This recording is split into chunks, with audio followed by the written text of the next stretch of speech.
The Galactic Council chambers hung in space like a giant crystal. It orbited a neutron star that gave off a blue glow. Inside, 200 alien species sat in curved rows. They had gathered for a special meeting. Counselor Taiho looked at the data again. His six-fingered hands moved quickly over the screen. As the senior Kelvarian representative, he had seen many new species join the council, but this one was different. "The vote will begin soon," said a voice through the speakers. "Please review the final report on species 4926, called humans." Taiho sighed. The other council members were scared. He could see it in their postures and hear it in their whispers. The data was clear. Humans were apex predators. They had eyes. In the front of their heads, they had teeth for tearing meat. Their history was full of wars. The council had strict rules about apex predators. The large doors at the end of the chamber opened. A single figure walked in. Ambassador Jiwoo moved with confidence across the floor. She wore a simple blue uniform with Earth's symbol on the shoulder. The chamber grew quiet. High Commander Do-yoon clicked his mandibles together. The Ardaxian military leader stood up. "This meeting will now address the application of planet Earth to join the Galactic Council," he said, his insect-like face showing no emotion. "Ambassador Jiwoo will speak for the humans." Jiwoo took her place at the center platform. She looked small compared to many of the aliens around her, but her voice was strong. "Thank you, High Commander. Leaders of the Council, I bring greetings. From Earth. We seek to join your alliance and share knowledge with all peaceful species." A display appeared above her, showing Earth's solar system, human biology, and a summary of Earth's history. Many council members shifted uncomfortably in their seats. Councillor Verax from the methane-breathing Tull species spoke first. "Your kind has had 17 global conflicts in the last 500 years. You are the only species to use atomic weapons against yourselves. How can we trust you won't bring violence to peaceful space?" Jiwoo nodded. "Our history has dark chapters.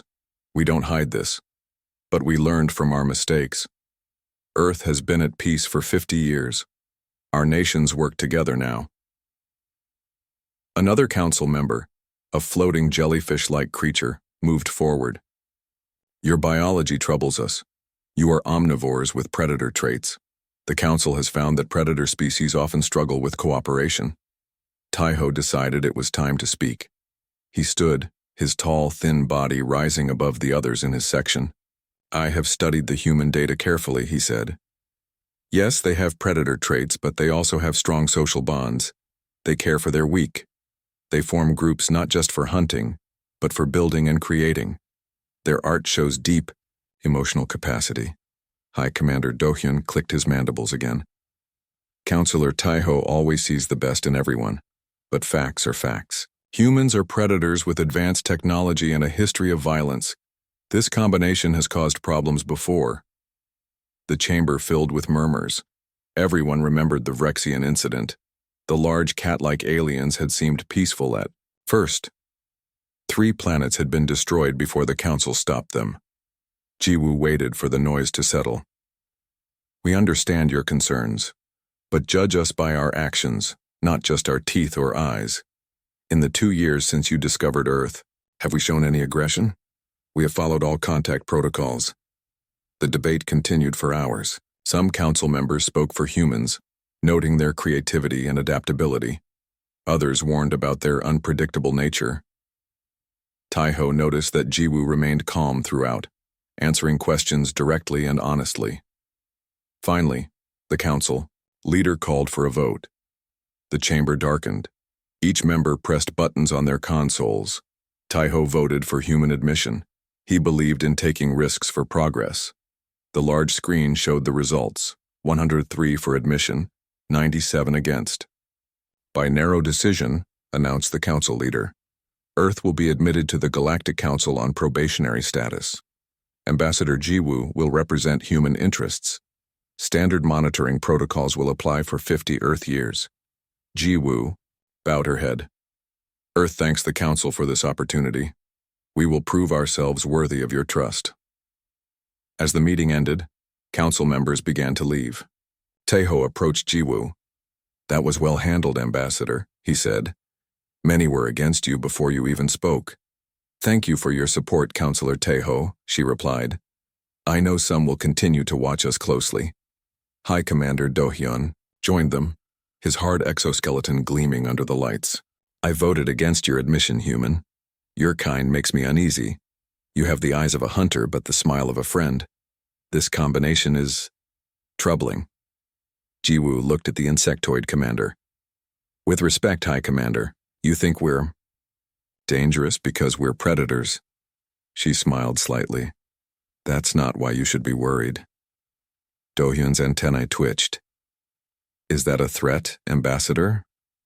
Not at all. Just an observation that you're focusing on the wrong thing. She bowed politely and walked away. Taeho watched her go, wondering what she meant. In his 500 years, he had learned to spot potential problems. Humans were definitely going to change things in the council. But was that good or bad? I don't trust them, Do-hyun said quietly. They smile too much. Perhaps, Taeho replied. But the vote is done. Now we watch and learn. As they left the chamber, Taeho looked back at the star map showing Earth's location. Such a small planet on the edge of the galaxy. Its people looked simple too. But something told him that appearances could be deceiving. The council thought apex predators were dangerous. They worried about teeth and claws and hunting instincts. But what if the real danger was something else entirely? Something the council had never faced before? Taeho made a note to learn more about these humans. There was more to them than the data showed. And if Jiwoo's words were any hint, the council might soon discover what humans were truly capable of. And that, Taeho thought, might change everything. 6 months had passed since Earth joined the Galactic Council. The Earth Embassy on Council Station was now a busy place. Humans came and went, making trade deals and learning about alien technology. Scientist Minji looked through her observation window at the humans below. As the lead xenobiologist assigned to study human behavior, she had watched them carefully for months. What she saw both amazed and worried her. Recording day 183, she said quietly. Human adaptation continues at unexpected rates. They learn alien languages faster than any species I have studied. They try foods that would make most beings sick. They seem to enjoy the discomfort of new experiences. She made more notes on her tablet. The council had ordered her to look for signs of predatory behavior. They expected humans to be territorial or aggressive. But that wasn't what she found at all. The strange thing, she continued recording, is not that they are predators. It's how they solve problems. No other species thinks the way they do. Below her window, a group of humans was working with some Vexari engineers. The Vexari had 6 arms and were known as the best builders in the galaxy. They were trying to fix a damaged shuttle. The Vexari followed the repair manual exactly. The humans kept suggesting new ideas that weren't in the book. Minji's computer beeped. A message from Counselor Yoonji, head of the science division. The message was marked urgent. Scientist Minji, please report on the human trade vessel Star Jumper and its captain. The council is concerned. Minji knew about this ship. Captain Hyunwoo had taken his trading vessel to the Outer Rim, an area most council ships avoided. The Outer Rim had dangerous space storms and pirates. Now he was back with rare minerals that were hard to find. Later that day, Minji met Captain Hyunwoo in the station's garden area. He was tall for a human with calm eyes and a friendly smile. Thank you for meeting me, Captain, Minji said. The council is interested in your recent trip to the Outer Rim. Hyunwoo nodded. I thought they might be. Not many ships go there. Because it's dangerous, Minji pointed out. Your ship was attacked by pirates, correct? Yes. They damaged our engines and weapons. But we fixed them with parts from the kitchen units. Minji's 4 eyes blinked in surprise. You used food preparation equipment to repair a spaceship? Used what we had, Hyunwoo said simply. The manual said we needed a plasma converter. We didn't have one. But we figured out that the heating element from the food synth could do the same job if we changed how it was wired. This was exactly what troubled Minji. No other species would think to use a food machine to fix a spaceship. They would follow the rules, the manual, the proper way. Captain, most species would have surrendered to the pirates or waited for help. Hyunwoo shrugged. Waiting didn't seem like a good option. We had to try something. Later that week, Minji presented her findings to the Council's Science Division. The large room was filled with the top scientists from many worlds. Counselor Yoonji, a tall Calvarian with silver skin like Taiho, led the meeting. My research shows that humans are indeed apex predators by biological standards, Minji explained, but that's not what makes them unusual. She showed videos of humans solving problems in creative ways, fixing things with wrong parts, making tools from common objects, trying methods that seemed crazy but somehow worked. The pattern is clear, Minji continued. Other species evolved to fit their environments. Humans evolved to change their environments. Instead, the room grew quiet. This idea was troubling to many council members. Counselor Yoonji spoke carefully. Are you suggesting that humans are not just apex predators but ecosystem shapers? Exactly, Minji replied. On Earth, they changed whole landscapes. They built cities in deserts. They grew food in places where nothing should grow. They don't accept limits. A scientist from the Florian species raised a leafy arm. This is concerning. The natural order depends on species knowing their place. If humans refuse to accept their place, then they might change the galaxy the way they changed Earth, Minji finished. That evening, Counselor Yoonji called an emergency meeting with High Commander Do-hyun. They met in a secure room deep in the station. The Science Division is worried, Yoonji said. We thought humans were dangerous because they might be aggressive, but the real danger is how they think. Do-hyun's antennae twitched. Explain. They don't follow rules when the rules don't work. They try impossible things, and sometimes those impossible things succeed. So what are you suggesting? Do-hyun asked. We should prepare containment plans, just in case. Do-hyun nodded slowly. I warned the council about humans. I will begin making plans. Meanwhile, Minji decided to talk with Ambassador Jiwoo. She found the human diplomat in the Earth Embassy garden, a place filled with plants from Earth. Ambassador, may I speak with you? Minji asked. Jiwoo smiled. Of course, Scientist Minji. What's on your mind? I'm concerned about how the council sees humans. They don't understand what makes your species different. And what do you think makes us different? Jiwoo asked. Minji thought carefully before answering. Today I watched Captain Hyunwoo explain how he escaped pirates by rebuilding his engine. With kitchen parts, no other species would even try that. Jiwoo nodded. Because the manual says it won't work? Exactly. But humans try anyway. You don't accept limits. Is that a bad thing? Jiwoo asked. It scares the council, Minji admitted. They're beginning to think that humans are more dangerous than they first believed. Not because you're predators, but because you change things. Jiwoo looked at the earth plants growing in alien soil. Did you know these flowers shouldn't grow here? The light from this station's sun is wrong. The soil chemistry is wrong. But we found a way. That's what worries them, Minji said quietly. The council thinks in terms of rules and proper ways, Jiwoo replied. They evolved to fit into their environments perfectly. We evolved differently. How so? Jiwoo touched one of the flowers gently. Other species evolved to fit their environments. We evolved to change ours. Minji realized this was exactly what she had told the Science Division. The council is preparing containment plans for humans. They fear what you might change next. Jiwoo didn't seem surprised.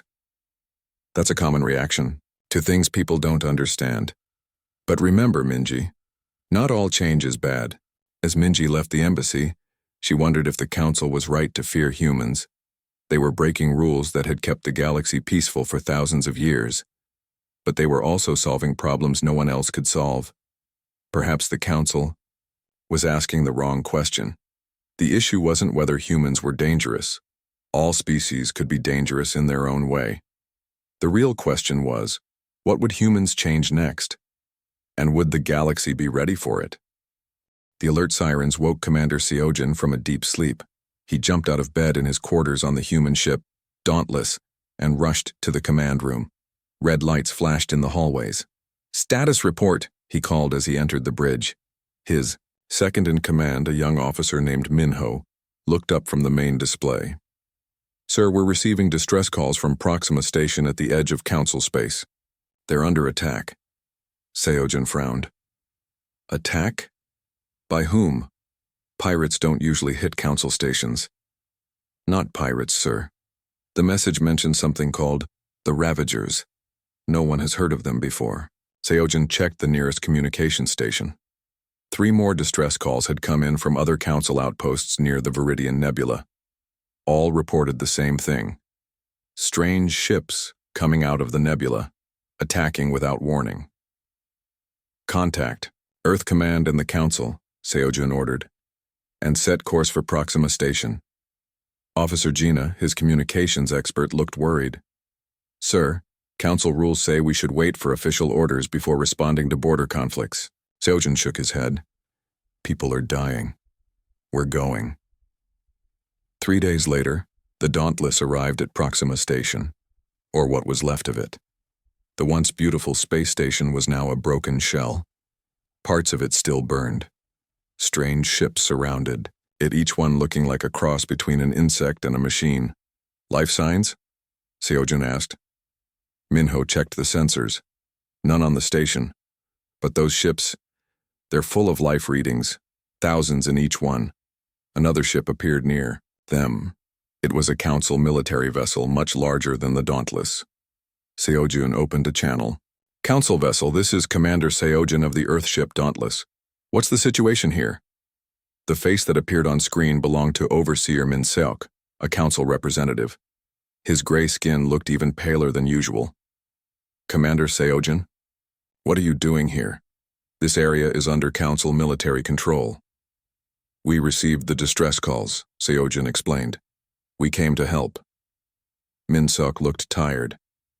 5 stations have been destroyed already. The Council fleet arrived too late at each one. These Ravagers, they consume everything organic, they're like a plague. What's the plan to stop them? The High Command has ordered a defensive line at Sector 7. All ships are falling back to protect the core Council worlds. Seojin couldn't believe what he was hearing. You're abandoning the border worlds? There are billions of people living there. It's the Council's decision, Min Seok said stiffly. The Ravagers outnumber us. We must protect our core. After the call ended, Seojin called an emergency meeting with his crew. He also contacted the other human ships in the area. There were 7 of them, all small by Council standards. Together, they might make a difference. The Council is retreating, he told the captains. But we're not going to. Back on Council Station, Engineer Yona was working late in her lab. She had heard about the attacks. Everyone was talking about them. The Ravagers had destroyed 7 stations and 2 planets now. The Council military couldn't stop them. Yona was studying pieces of Ravager technology that scouts had recovered. The door to her lab opened and Ambassador Jiwoo walked in. Working late, Engineer? Jiwoo asked. Yona nodded. The Ravager tech is like nothing I've seen before, but I think I can adapt some of our weapons to fight them better. That's why I'm here, Jiwoo said. The Council won't say it publicly, but they're losing this war. They need new ideas. Yona pointed to her workbench. I've combined our plasma cannons with Vexari focusing crystals. It shouldn't work according to both human and Council physics, but it does, and I think it will cut through Ravager shields. How? Soon can you make more? For our ships? A few days. But the Council ships would need to be completely rebuilt to use them. Jiwoo thought for a moment. Make as many as you can. I'll talk to the Council. At the edge of Council space, Commander Seojin's small fleet of human ships had taken position at Junction 12, a key travel point between the border worlds and the Council core. If the Ravagers wanted to reach the core worlds, they would have to come through here. Sir, Council ships are hailing us, Minho reported. Overseer Min Seok wants to speak with you. Min Seok's face appeared on screen again. He looked angry. Commander Seojin, you have disobeyed direct Council orders. All ships were to fall back to Sector 7. With respect, Overseer, Earth joined the Council to help protect all worlds, not just the core ones. Your 7 ships cannot stop the Ravager fleet, Min Seok said. You will be destroyed. Maybe, Seojin admitted. But we're going to try something new first. He ended the call and turned to his crew. Status of the new weapons? Engineer. Yona's modifications are installed on all 7 ships, Minho reported. But they're untested. We're about to test them, Seojin said grimly. Ravager fleet approaching, 100 ships at least. The bridge crew looked scared but determined. They had all volunteered for this mission. They knew the risks. Remember? Seojin told them. Fight like humans. Be unpredictable. Change tactics constantly. They won't expect that. The battle that followed would later be called the Stand at Junction 12. 7 human ships against 100 Ravager vessels. The human ships darted and weaved, never staying still. They used asteroids as shields. They turned off their engines to play dead, then fired when Ravagers passed by, and Yeona's modified weapons worked. They cut through Ravager shields like they weren't there. Overseer Minseok watched the battle from his ship safely hidden behind a moon. He couldn't believe what he was seeing. The humans were winning, not by being stronger or faster, but by being cleverer, by trying things no council captain would ever try. He sent a message to the council. Humans holding Junction 12, using unconventional tactics. Request permission to assist. Back on council station, the emergency meeting was heated. Counselor? Taeho stood before the full council, with Ambassador Jiwoo beside him. The human ships at Junction 12 have held back the Ravager advance for 3 days, Taeho announced. They've destroyed 30 Ravager ships and damaged many more. With weapons that break every rule in our science books, added Counselor Yunji. Hi. Commander Do-hyun, who had been quiet until now, spoke up. I have reviewed the battle reports. The human tactics make no sense. They take risks no sane captain would take. And yet, they're working. Ambassador Jiwoo stepped forward. The council has always seen humans as dangerous because we're predators. But that's not what makes us different. What makes us different is that we adapt. We change. We try the impossible. She looked around the room at all the alien faces watching her. You evolved to be perfect at what you do, but we evolved to never stop changing, and right now change is exactly what we need to survive. The council chamber was silent for a long moment. Then High Commander Do-hyun stood. I propose we send council ships to support the human fleet at Junction 12, he said, and I propose we listen to their ideas about how to fight this enemy.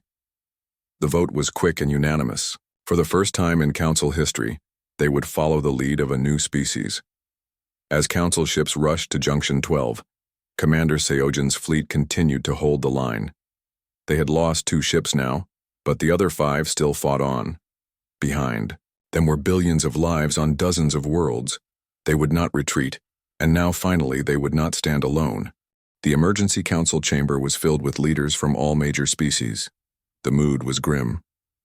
3 weeks had passed since the first Ravager attacks, and despite the brave stand at Junction 12, the enemy kept coming. 2 more border worlds had fallen. Billions of people had fled their homes. General Jinwoo stood before the council. As the supreme commander of human forces, he had been called to present Earth's plan. He was older than most human military leaders, with gray hair and a face that showed years of experience. The Ravagers use overwhelming numbers, he began. They have more ships and more fighters than all council forces combined. Traditional defenses won't stop them. High Commander Do-hyun clicked his mandibles in frustration. We've lost 43 ships trying to hold Sector 5. The Ravagers lost hundreds, but they keep coming. It's like they don't care about losses. They don't, General Jinwoo agreed. That's why we need a different approach. We need to fight together, not separately. Counselor Taeho leaned forward. What do you mean, General? Jinwoo pressed a button, and a display appeared in the center of the room. It showed a new battle formation with council and human ships mixed together. Each species in the council has different strengths, Jinwoo explained. The Vexari have the strongest shields. The Ardaxians have the best sensors. Humans are good at adapting and improvising, but we all fight separately, using our own tactics. That is how it has always been done, Do-hyun said stiffly, and that's Why we're losing, Jinwoo replied. We need mixed crews. Human adaptability combined with council technology and experience. The council chamber erupted in debate. Many species were against the idea. They had never shared their ships with other species before. It wasn't the council way. As the argument continued, Councillor Taiho quietly left the chamber. He went to a secure room deep in the station where the oldest council records were kept. He had been thinking about something Ambassador Jiwoo had said when humans first joined the council. Hours later, Taiho returned to the chamber with a data crystal so old that few recognized what it was. The debate was still ongoing, with little progress made. Honored council members, Taiho announced, I have found something you need to see. He inserted the crystal into the central display. Ancient records appeared, showing a time before the current council existed. These are the founding records of the council, Taiho explained. From over 50,000 years ago. They tell of a threat that nearly destroyed all intelligent life in our part of the galaxy. The chamber grew quiet as images appeared showing ancient worlds being destroyed by ships similar to the Ravagers. The Ravagers have been here before, Taiho said softly. They were called by a different name then, but the description matches. They nearly wiped out all advanced species. How were they defeated? Do-hyun asked. They weren't, Taiho replied. They suddenly left, returning to the Viridian Nebula. The survivors created the Galactic Council to ensure all species would work together if the threat ever returned. General, Jinwoo stepped forward again. This explains why the Council has such strict rules about how species should behave. You were trying to create order and stability after chaos. Yes, Taiho admitted. The early Council believed that by controlling how species developed, by limiting change and encouraging specialization, we could avoid attracting the Ravagers' attention again. But that approach has left us vulnerable, Jinwoo said. When every species is specialized, no one is prepared for something unexpected.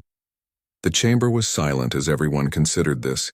Thousands of years of council history had been built around preventing change, avoiding risks.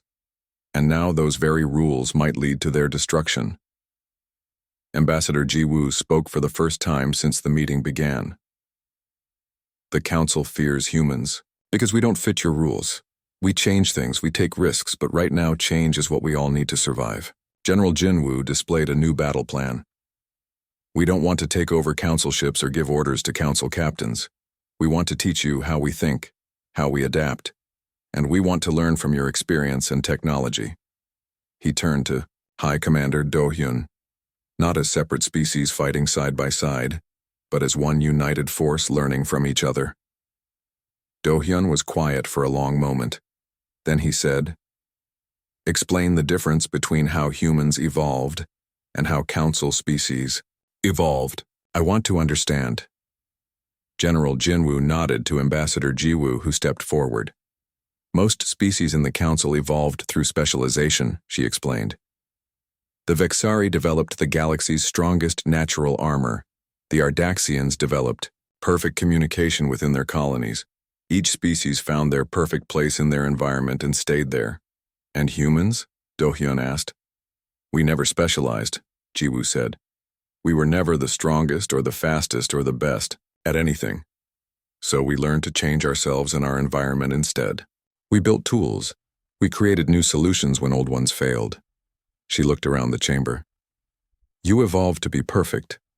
We evolved to never stop changing. One by one, the council members began to understand. What they had feared in humans, their unpredictability, their willingness to break rules and try new things, might be exactly what would save them all. High Commander Do-hyun stood. I have spent my life defending the council's ways.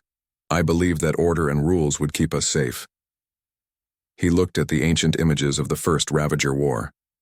I was wrong. He turned to General Jinwoo. My ships and crews are at your disposal. General, teach us to adapt. The vote that followed was unanimous.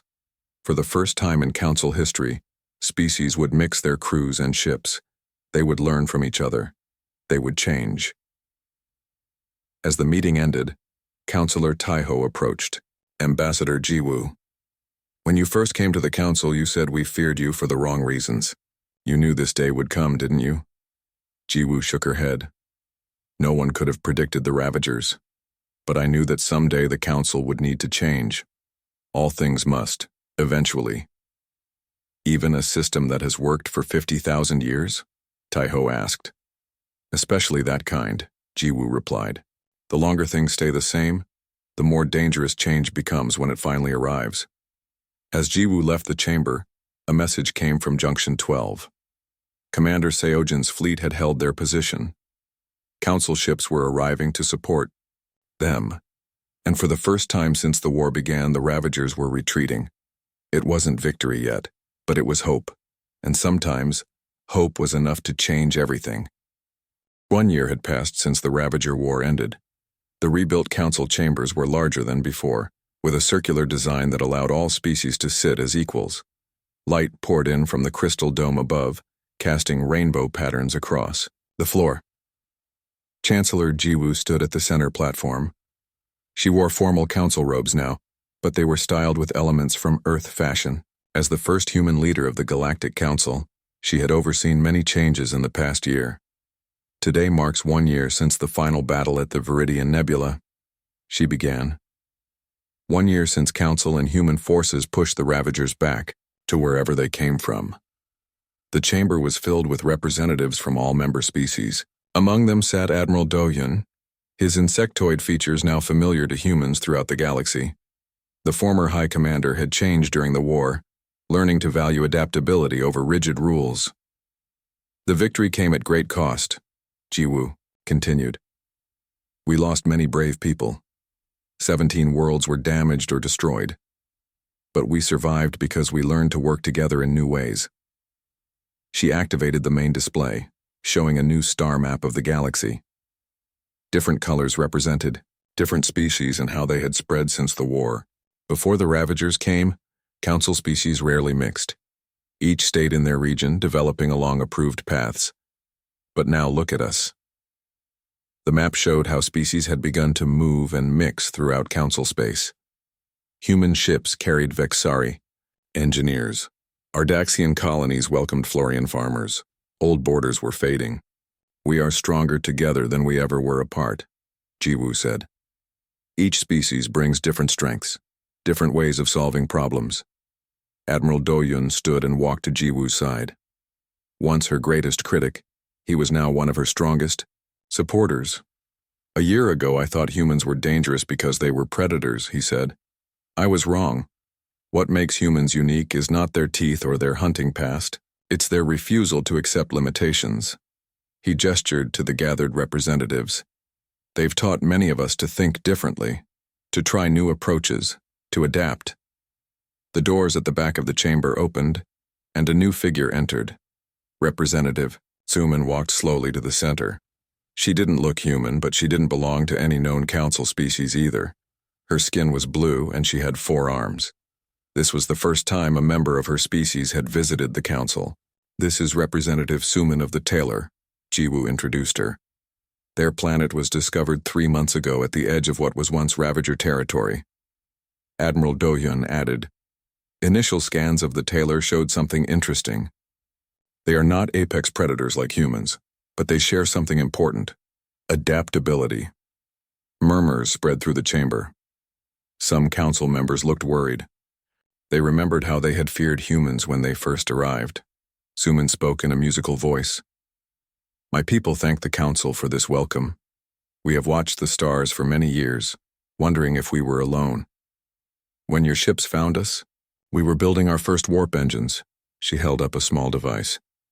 This is our version of a universal translator. Your scientists said it shouldn't work. The power source is too small. But we found a way. Many council members recognized what she was saying. It sounded exactly like something humans would do. An older counselor stood. Are we to let another, unpredictable species join us? The old council would have placed them under observation for at least 50 years. Chancellor Jiwoo nodded. The old council would have. But we are not the old council anymore. She activated another display, showing a new document titled The Adaptability Directive. For 50,000 years, the Council promoted stability through strict rules. Species were classified by their biology and evolutionary path. Predators were viewed with suspicion. Change was discouraged. She paused, looking around the chamber. That approach built a peaceful galaxy. But when the Ravagers returned, it almost doomed us all. We need both stability and adaptability to survive. Admiral Do-hyun explained the new directive. From now on, species will not be judged by their teeth or claws or evolutionary past. They will be valued for what they can contribute, for their unique ways of solving problems. Representative Suman listened carefully. This was not what her people had expected from a galactic government. On their world, the story said space empires would be rigid and controlling. This council spoke of change and growth. We propose a mentorship program, Jiwoo continued. The Tylar will work with both human and traditional council advisors. They will learn from all of us, and we will learn from them. The vote that followed was not unanimous, but it was decisive. The adaptability directive passed, and with it, the council truly changed from what it had been for thousands of years. After the meeting, Jiwoo and Admiral Do-hyun walked together through the observation deck. Before them spread the galaxy, with its billions of stars and countless worlds. A year ago, you would have voted against everything we just did, Jiwoo said. Do-hyun's mandibles clicked in what humans now recognized as laughter. A year ago, I thought rules and order were enough to keep us safe. I thought change was dangerous. And now? Now I understand what you meant when you first came to the council. We thought apex predators were dangerous. We were wrong. It's not the teeth or the claws that matter. Jiwoo nodded, looking out at the stars. What matters is the ability to adapt, to change when change is needed. In a far corner of the observation deck, scientist Minji was showing Representative Suman how to use a human tablet computer. The tailor was learning quickly, her 4 hands moving faster than human hands could. They remind me of humans, Do-hyun said. Not physically, but in how they think. That's why some council members fear them, Jiwoo replied. Too adaptive species might change things too quickly, or they might help us all survive the next challenge, Do-hyun said. Whatever it may be. A large map of the galaxy glowed on the main wall. It showed former Ravager territory, now being explored by mixed crews of humans and council species. New worlds were being found, new resources, new ideas. Jiwoo smiled as she watched ships moving across the map. You know the greatest lesson of the Ravager War? The universe doesn't belong to the strongest species or the most specialized. It belongs to those who can change. Admiral Do-hyun looked at the moving ships, at the tailor learning human technology, at how far the council had come in just 1 year. I believe you're right, Chancellor. Change is no longer something to fear. It's something to embrace. As they stood together watching the stars, both knew that whatever challenges came next, they would face them not as separate species, but as one united galaxy. A galaxy that had learned the true meaning of adaptation.